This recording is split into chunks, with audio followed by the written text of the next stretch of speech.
तो दोस्तों शुरू करते हैं कहानी का पार्ट 2। चचा, कल रात मुझे एक ख्वाब आया, शाहिद ने डरते हुए कहा। ख्वाब? करीम बख्श की आंखें फैल गईं। कैसा ख्वाब? जब शाहिद ने अपना ख्वाब बयान किया तो करीम बख्श के चेहरे से रंग उड़ गया। ये शुरुआत है, बूढ़े ने कहा। वो तुम्हारे ख्वाबों में आएगी, फिर तुम्हारे अर्द गिर्द। फिर क्या?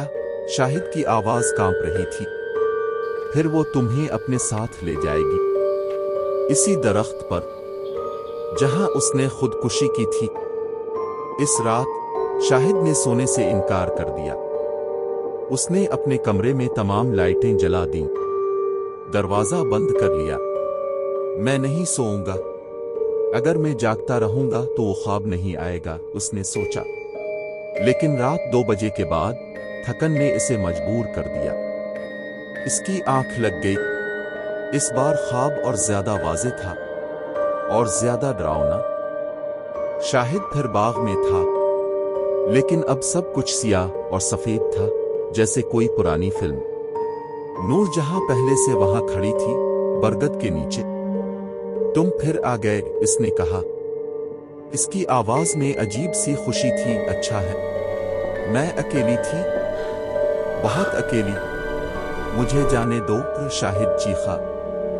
इस बार उसकी आवाज निकल रही थी। जाने दूं? नूरजहां हंसी। ये एक सर्द, बेजान हंसी थी। जब तुमने मेरी शाख काटी तो तुमने मेरा हिस्सा काटा। अब तुम्हें इसकी कीमत देनी होगी। उसने अपना हाथ बढ़ाया और इस बार शाहिद भाग नहीं सका। इसके पांव जिम गए। नूरजहां की ठंडी उंगलियों ने शाहिद का चेहरा छुआ। उसका लम्स बर्फ की तरह सर्द था। कल रात, इसने कहा, अगली रात में तुम्हारे लिए आऊंगी। इस बार ख्वाब में नहीं, हकीकत में। शाहिद की चीख से इसकी आंख खिल गई। अगली सुबह शाहिद बुरी तरह कांप रहा था। उसका बुखार था, जिस्म ठंडा पड़ रहा था। करीम बख्श उसे देखने आया। शाहिद बेटा, तुम्हारी हालत देखो, बूढ़े ने इसके माथे पर हाथ रखा। बर्फ की तरह ठंडा हो। चचा, वो आज रात आने वाली है, उसने कहा। शाहिद की आंखों में आंसू आ गए। करीम बख्श कुछ देर खामोश रहा। फिर इसने एक फैसला लिया। एक रास्ता है, इसने कहा, लेकिन आसान नहीं है कोई भी रास्ता। बस मुझे बचा ले, शाहिद ने इल्तिजा की। तुम्हें मुआफी मांगनी होगी, दरख्त से, नूरजहां से, दिल से, और एक कुर्बानी देनी होगी। कैसी कुर्बानी? अपना खून। तुम्हें वो शाख वापस जोड़नी होगी अपने हाथों से, और अपने खून से इस जगह को सींचना होगा जहां तुमने काटा था। शाम ढल रही थी। शाहिद और करीम बख्श बरगद के दरख्त के सामने खड़े थे। शाहिद के हाथ में वही शाख थी जो उसने काटी थी, दूसरे हाथ में एक छुरी। तैयार हो? करीम बख्श ने पूछा। शाहिद ने हाँ में सर हिलाया। उसने सीढ़ी लगाकर शाख को जोड़ने की जगह तक पहुंचा, फिर अपनी हथेली पर छुरी चलाई। आह! दर्द से इसकी आंखें बंद हो गईं। खून बहने लगा। उसने खून से इस जगह को भिगोया जहां शाख कटी थी, फिर शाख को वापस लगाने की कोशिश की। नूरजहां, उसने आंखें बंद करके कहा, मुझे मुआफ कर दो। मैं नहीं जानता था। मैंने तुम्हें तकलीफ दी। मैंने गलती की। मेहरबानी से मुझे मुआफ कर दो। इसकी आवाज में सच्चाई थी, दिल से निकले हुए अल्फाज। आंसू उसकी आंखों से बह रहे थे और खून उसके हाथ से हुआ रुक गई। दरख्त की पत्तियां खामोश हो गईं। शाहिद सीढ़ी से नीचे उतरा। उसका चेहरा पसीने से तर था, हाथ से खून बह रहा था। अब उसने करीम बख्श से पूछा। अब इंतजार, बूढ़े ने कहा। अगर वो मुआफ कर देगी तो आज रात तुम्हें कोई ख्वाब नहीं आएगा। लेकिन अगर नहीं, शाहिद ने डरते हुए पूछा। करीम बख्श खामोश रहा। रात गहरी होती जा रही थी। शाहिद अपने कमरे में लेटा हुआ था। उसका हाथ पट्टी से बंधा हुआ था। सूना नहीं है, सूना नहीं है, वो बार बार खुद से कह रहा था, लेकिन उसकी आंखें भारी हो रही थीं। आखिरकार नींद ने उसे अपनी गिरफ्त में ले लिया। शाहिद ने जब आंखें खोलीं तो वो फिर बाग में था। नहीं, नहीं, वो बुड़बुड़ाया। नूरजहां वहां खड़ी थी, लेकिन इस बार कुछ मुख्तलिफ थी। इसके चेहरे पर गुस्सा नहीं था, सिर्फ उदासी। तुम वापस आ गए, उसने कहा। मैंने मुआफी मांगी, खून दिया, शाख जोड़ी, अब मुझे जाने दो, शाहिद ने इल्तिजा की। नूरजहां करीब आई। इस बार उसकी चाल में तेजी नहीं थी। आहिस्ता, सोच समझकर।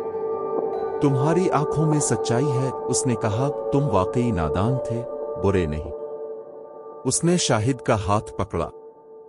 इस बार उसका हाथ इतना ठंडा नहीं था। तुम्हें पता है मैं यहां कितने अरसे से अकेली हूं। कोई मुझसे बात नहीं करता, कोई मुझे याद नहीं करता।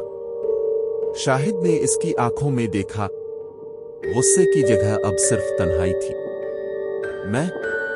मैं तुम्हें याद रखूंगा, शाहिद ने कहा, और इस दरख्त का ख्याल रखूंगा। वदा। नूरजहां मुस्कुराई। पहली बार एक हकीकी नर्म मुस्कुराहट। जाओ, उसने कहा, मैं तुम्हें मुआफ करती हूं। शाहिद की आंख खुली। सुबह की रोशनी कमरे में आ रही थी। परिंदे चहचहा रहे थे। उसने अपना हाथ देखा। पट्टी अब भी बंधी थी, लेकिन दर्द कम था। वो उठकर बाहर निकला और सीधा बाग की तरफ भागा। करीम बख्श पहले से वहां था, बरगद के दरख्त के पास। शाहिद, तुम ठीक हो? घोड़े ने खुशी से पूछा। जी चचा, मैं ठीक हूं, शाहिद ने कहा। दोनों ने दरख्त की तरफ देखा। जहां शाहिद ने शाख जोड़ी थी, वहां नई कोंपलें फूट रही थीं। ताजा सब्ज पत्ते निकल रहे थे। देखो, ये करीम बख्श ने कहा, उसने तुम्हें मुआफ कर दिया। शाहिद ने दरख्त को हाथ लगाया। इस बार कोई खौफ नहीं था, बस एहतराम और मोहब्बत। नूरजहां, उसने धीमे से कहा, मैं इस दरख्त का हमेशा ख्याल रखूंगा, तुम्हें याद रखूंगा। हल्की सी हुआ चली और दरख्त की पत्तियां सरसराएं, जैसे जवाब दे रही हों। इस दिन के बाद शाहिद बदल गया। पहले वो बागबानी को सिर्फ नौकरी समझता था, लेकिन अब उसे एहसास हो गया था कि ये जिम्मेदारी है। हर दरख्त, हर पौधा, ये सिर्फ लकड़ी और पत्ते नहीं थे, ये जिंदगी थी। वो रोजाना सुबह सबसे पहले बरगद के दरख्त के पास जाता, से पानी देता, इसके अर्द गिर्द सफाई करता और चंद लम्हे खामोशी से वहां बैठता। करीम बख्श ये सब देखकर मुस्कुराता। अब तुम समझ गए हो, ये एक दिन इसने कहा, दरख्तों से मोहब्बत क्या होती है। जी चचा, शाहिद ने जवाब दिया, मैंने सीख लिया है। एक महीना गुजर गया। शाहिद का हाथ मुकम्मल तौर पर ठीक हो गया था। अब उसे कोई ख्वाब नहीं आते थे, लेकिन एक रात जब वो सो रहा था, इसे फिर वो बाग दिखाई दिया। इस बार डर नहीं लगा।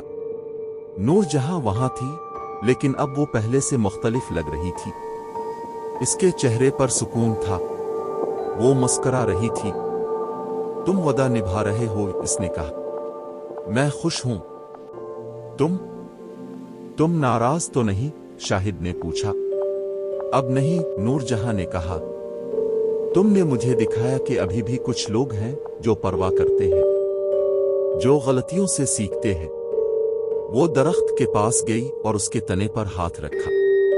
ये दरख्त मेरा घर है, मेरी पनाहगाह। जब तक ये जिंदा है, मैं भी यहां रहूंगी, लेकिन अब मैं अकेली नहीं हूं। शाहिद समझ गया,